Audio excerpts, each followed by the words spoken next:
One of the president's main points on this Middle East trip, of course, is lobbying more countries in the region to sign on to the historic Abraham Accords with Israel, negotiated during his first term in office. And with more on that and a little analysis, we welcome Lawfare Project Executive Director Brooke Goldstein and Jonathan Schanzer from the Foundation for Defense of Democracies. Brooke, this is a fun talk for me because having seen the president put so much of his heart and soul and time, for that matter, in helping to generate the Abraham Accords, didn't win a Nobel Prize, surprising, but that's a story for another day. This idea of maybe getting Saudi Arabia and other regional partners to sign on, like Bahrain and the UAE, that would seem to me to be a real game changer for the region. How do you view it? Absolutely. And if anyone's going to do it, it is going to be President Trump, who every day is making history in the Middle East. And Saudi Arabia is a natural ally. They have a huge stabilizing factor in the Middle East, and it's economic cooperation that's going to bring peace to the Middle East. And that's why we see countries like Iran trying to stop this. I mean, a lot of people even said that October the 7th was carried out to prevent normalization, to prevent Saudi Arabia from joining the Abraham Accords. Because on the one hand, you have Saudi Arabia that wants to exist in peace, that wants to benefit from economic cooperation. But then you have the extreme jihadi Islamist mentality that, you know, would cut their nose to spite their face and at all costs want to engage in bloody wars and battles. And that's the past, right? We're now in the Trump mentality where deals have to be made, where peace is made a priority, because it's not just in Israel's interest, it's not just in America's interest, it's in the world's interest. So I truly believe this is going to happen. Yeah, tough to add a lot more to that, Jonathan. I'll give you a chance to try. I think Brooke really hit to all fields on that.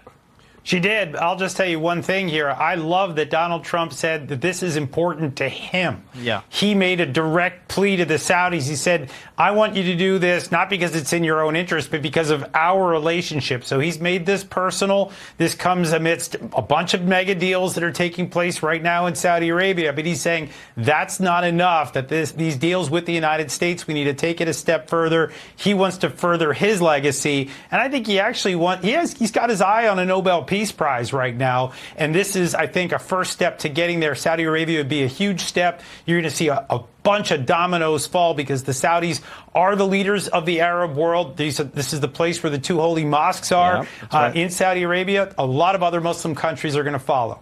You know, it's really remarkable, too, because reputationally speaking, the president has long been seen as a transactional figure. Which is not to say that he isn't. I get that. If you cover him for a moment, you know that. But I get the sense that he's actually quite more interested, I think, this time around in being not just transactional, but transformational. And if something like this were to happen, it would certainly qualify as being transformational, not just for the region, but for the entire globe. In the time we have left, very quickly, 10 seconds, 15 seconds each, how are we going to get things turned around at Columbia University with all the protests? I apologize for the brevity of time, but I want to give you both a quick shot at it. Brooke, beginning with you.